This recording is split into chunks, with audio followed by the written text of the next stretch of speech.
নমস্কার বন্ধুরা, আমি শুভ্রনীল। অ্যাকচুয়ালি পশ্চিমবাংলায় বসে তো একদম ভালো না খারাপ সেই অর্থে তো বিচার করে দেওয়া যায় না। মানে কোনটার সম্ভাবনা ভালো খারাপের কথা আমি বলছি, কে কোথায় এগিয়ে না এগিয়ে। আমি যেটুকু দেখেছি এখনো পর্যন্ত ওপার বাংলার সোশ্যাল মিডিয়া রেসপন্স বা ভিডিও বানাতে গিয়ে যেমনটা বুঝেছি বা কমেন্টস পেয়েছি বা রেসপন্স পেয়েছি বা অন্যান্যরা আমাদের মতন এপার বাংলার ক্রিয়েটাররা যেমনটা পাচ্ছে, সেইগুলো মাথায় রেখে আমার এই ভিডিওটা বানানো। আমার অনুযায়ী কিন্তু আমার কোনটা ভালো লেগেছে সেই অনুযায়ী কিন্তু আমি বলছি না। আমার তিনটের মধ্যে কোনটা ভালো লেগেছে, মানে যেটাকে আমি বলবো যে এগিয়ে আছে, সেটা কিন্তু আমার ভালো লাগার ওপর নয়। বরবাদ এগিয়ে রয়েছে এটা বলবার অপেক্ষা কোনোভাবেই রাখে না। শাকিব খান রয়েছেন, কিন্তু তার বাদে যে কারণে বরবাদ এগিয়ে গেছে একটা মাত্র ডায়লগ। সেটা কি জানো? প্রথমেই হচ্ছে শুরুতে আমরা দেখতে পাই যে মা বলছেন তিনি লজ্জিত, তিনি লজ্জা পান। এবং এখানে আমরা দেখছি ড্রাগ অ্যাডিক্ট, উনি একজন ড্রাগ অ্যাডিক্ট, উনি একজন রেপিস্ট।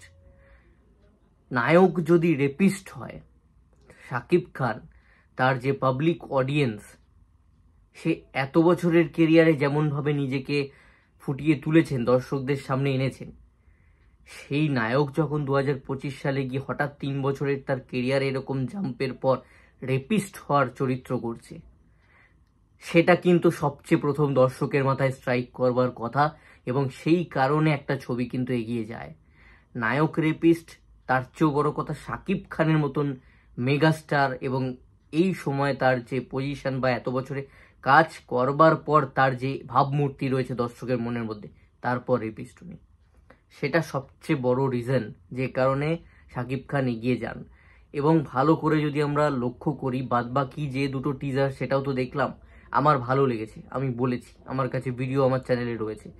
কিন্তু তার মধ্যে ওই ক্যাচি এমন কিছু নেই যে একটাই মাত্র শুধুমাত্র শেষের দিকে লাইন যে এই জিল্লু মাল দে। কি আছে বলতো এটার মধ্যে? কিচ্ছু নেই, কিচ্ছু নেই, অথচ কিন্তু হিট। মানে জিল্লুর নামে আমি একটা ইন্টারভিউ, জিল্লুর ভিডিও করলাম আমাদের শারদ মিউজিক ভেঞ্চার্সের পৌশালিদি। ও আমার করার সেদিনকে বোধহয় 2-1 ঘন্টা পরই স্যামদার ইন্টারভিউ আপলোড করেছে। আমাদের দুজনেরই খুব ভালো ভিউজ এসছে। পৌশালিদির হয়তো আমার চেয়ে অনেকটা বেশি এসেছে, আমারও অ্যাভারেজে বেশ ভালোই দারুণ সুন্দর ভিউজ এসছে, অর্থাৎ লোকে দেখছে। তার মানে বরবাদ ছবির পার্ট জিল্লু, এবং জিল্লু মাল দে এই কথাটা, এই জিল্লুটা কে, এটা জানবার জন্য এত এত আমাদের দুজনেরই ইন্ডিয়া থেকে ভিডিও বানিয়ে ভিউজ এসে গেছে। অর্থাৎ একটা সাইডে right hand left hand, right হ্যান্ডই চলো, একটা চরিত্র, তাকে নিয়ে মানুষের এত কৌতূহল।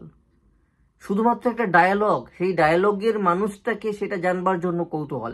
এখানেই তো একটা ছবি এগিয়ে যায়। আমি সিম্পল দুটো রিজন দিলাম, এরকম রিজন কিন্তু বাদবাকি দুটো টিজার থেকে আমি অ্যাটলিস্ট এখনো পাইনি। আমার ভালো লেগেছে। আজকেই আমি আফরান নিশোর প্রশংসা করেছি এবং বলেছি যে কড়া টক্কর দেবে। হয়তো সুড়ঙ্গর ক্ষেত্রে এটা 5-7 হয়েছিল, এটার টিজার আমার অ্যাটলিস্ট এমন লেগেছে, আমার তো দেখে মনে হয়েছে যে এটা 12-13 অব্দি চলে যাবে। মানে শাকিব খানের সঙ্গে টক্কর দিয়েই কিন্তু এইবারের এই দাগি ছবিটা 12-13 অব্দি পৌঁছে যাবে। অর্থাৎ আমি এতটা ইমপ্রেসড ওই টিজারটা দেখে। তার সত্ত্বেও আমি বলছি, এবং আমি নিউট্রালি কথাটা বলছি, আমি হাইপ দেখে বলছি, আমার ভালো লাগা কোনটা ভালো ছবি, কোনটা খারাপ হবে, কোনটা কেমন, কোন হিরোর কোন দর্শক বেশ রয়েছে, আমি এসব না দেখে বলছি, নিউট্রালি কথাটা বললাম এখানে।